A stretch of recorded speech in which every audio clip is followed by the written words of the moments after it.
आरोप लगाया जा रहा है राजीव सरदाना जी के तहत। राजीव सरदाना जी का कहना है कि ये जो डीसी रेजिडेंस है, इसमें जो पार्क बनाया गया है कहीं ना कहीं वो गलत है, क्योंकि वो बंद कर दिया गया है, वो रास्ता बंद कर दिया गया है जो पब्लिक के लिए था। उनका मानना है, उनका कहना है कि ये जो पार्क है ये पब्लिक के लिए खुला होना चाहिए, लेकिन इस पर कब्जा कर लिया है डीसी जी ने। लेकिन खैर अभी हमारे साथ मौजूद भी है, उनसे बातचीत भी करेंगे कि वो कहना क्या चाह रहे हैं और पूरा मुद्दा क्या है पब्लिक के लिए जो कहा गया। एक मिनट मैं आपको पहले पार्क दिखा देती हूँ कि पार्क कैसा है अंदर से। ये पूरी तस्वीरें, आप लाइव तस्वीरें देख सकते हैं, ये पार्क है और पार्क का जो यहाँ पे गेट है, गेट थोड़ा सा यहाँ से टूटा हुआ है, लेकिन अगर हम हाथ डालें तो ये हाथ जाता तो है, लेकिन यहाँ ताला लगा हुआ है। जी हाँ, हम बात करें डीसी रेजिडेंस की, जहाँ पर इस वक्त हम मौजूद हैं, और डीसी रेजिडेंस के पार्क की, जहाँ पर कहा जा रहा है, इनका मानना है कि यहाँ पर कब्जा कर लिया गया है। आखिरकार 10 साल बाद कैसे इन्हें याद आया, जानते हैं पूरी बात इन्हीं से, क्या गलत है और क्या सही है। उसी को लेकर एक मुद्दा आज खड़ा हुआ है, ये डीसी रेजिडेंस के पार्क का, उसी पर हम बातचीत करने वाले। मिल लेते हैं हम राजीव सरदाना जी से। ऐसा अभी आरटीआई वाली का जवाब तो अभी बता नहीं सकेंगे, क्योंकि वो उसको कागज पे लाएंगे जब बताएंगे। मुद्दा ये है, मुद्दा पूछना चाहते हो, मुद्दा ये है, ये पार्क है, सार्वजनिक पार्क है, जिस तरह मधुन पार्क है पब्लिक के लिए बना हुआ है, नगर निगम के अंदर आता है ये। इसके ऊपर ये बनाया तो गया था लोगों के लिए, एक आम पब्लिक के लिए। पिछले 10 साल से इस पे जितने डीसी है सबका कब्जा रहा है। मतलब जैसे कोई दादालाई प्रॉपर्टी हो, पब्लिक का पैसा है, पब्लिक की चीज़ है, पब्लिक को हवाले करनी चाहिए। आज़ाद नगर के लोगों ने एजिटेशन भी किया इसके लिए।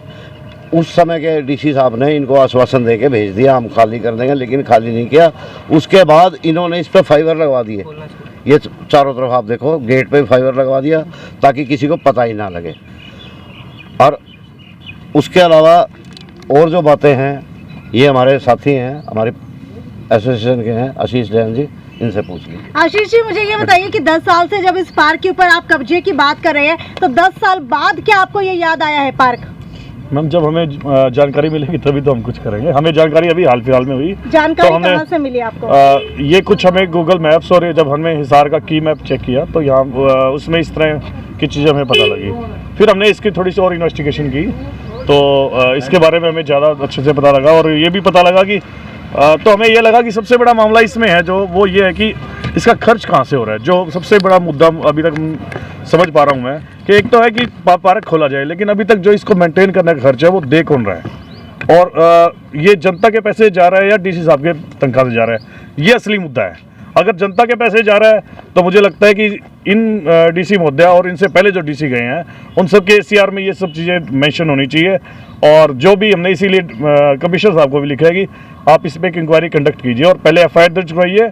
अगर ये पार्क में पैसा पब्लिक का इस्तेमाल हो रहा है तो एफआईआर दर्ज करवाइए, और सभी जितने डीसीज हैं सबके खिलाफ इंक्वायरी मार्क करवाइए। तो आपने जो आरटीआई लगाई है उसके अंदर तो साफ तौर के ऊपर पता लगा होगा कि पैसा कहाँ से आ रहा है। अभी एक्चुअल में क्या है कि ये बड़ा सेक्शन 4 है, सेक्शन 4AB आरटीआई का, और इसके अलावा म्यूनिसिपल कॉर्पोरेशन एक्ट में भी इस तरह की जानकारी इनको वेबसाइट पे डालनी थी, लेकिन दुर्भाग्य से हर कोई जो है जानकारियों को छुपाने का काम कर रहा है। तो हमने कमिश्नर साहब को एप्लीकेशन दी है इस बारे में कि आप हमें इसका डाटा दो, तो जल्द हमें डाटा मिलेगा, हम आपसे शेयर भी करेंगे। आपको क्या लगता है कि जो निगम कमिश्नर है उनकी जानकारी के बिना ये काम जो है पॉसिबल हो सकता है? नहीं, मुझे लगता है कि देखो कोई भी IAS अफसर है, कमिश्नर लेवल के हैं, तो उनके पास काम तो बहुत है और फाइलों का तो ढेर होता है, लेकिन अगर उनके मामले संज्ञान में आ गया है तो अब हमें लगता है कि हमारा जरूर हमें इसके बारे में सोल्यूशन मिलेगा। ऐसा है भाई, ऐसा है। कितनी एकड़ में ये पार्क है आपकी मतलब नॉलेज के अनुसार? अभी एकड़ तो हमें मालूम नहीं है, आप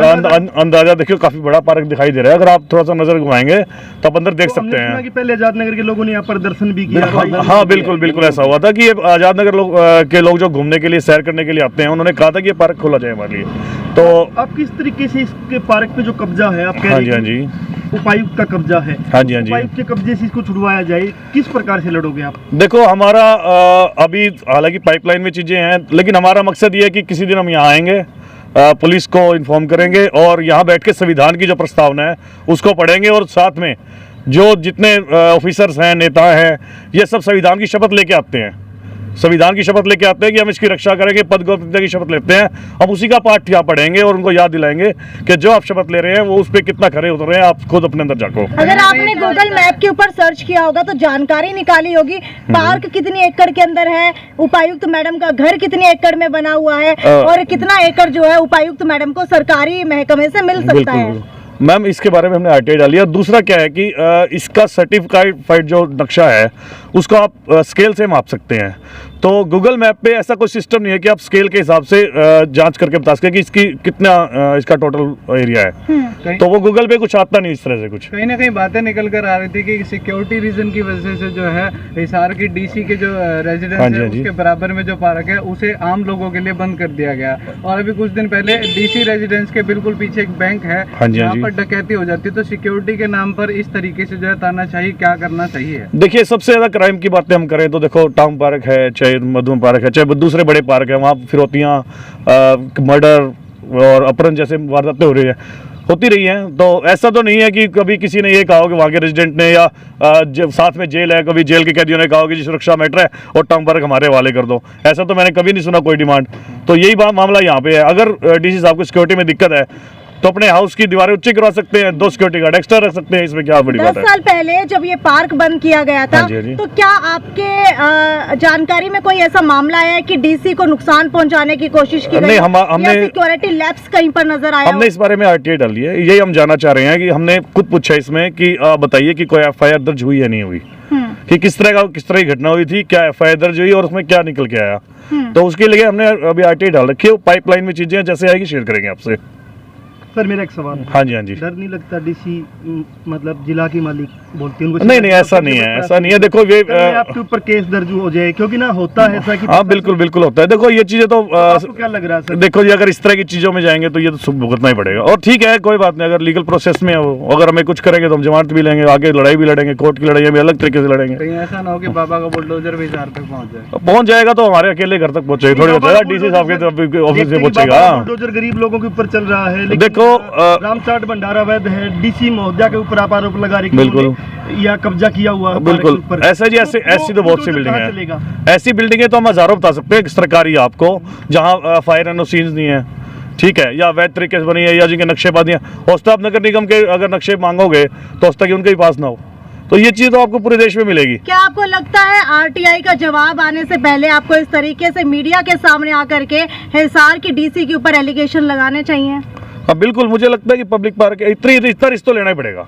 अगर आप एक तो देखो बड़ा आसान है गवर्नमेंट के लिए और इन अफसरों के लिए कि आपको लीगल में उलझा देंगे वो आपको, और कहेंगे जी एक आरटीआई डालो, फिर 30 दिन जा करो, फिर उसको फर्स्ट बिल में जाओ, फिर सेकंड बिल में सालों पड़ी रहेगी, फिर आप हाईकोर्ट चले जाओ और वो थकाने के प्रोसेस में आपको वो कागज ही नहीं निकल के आएंगे आपके।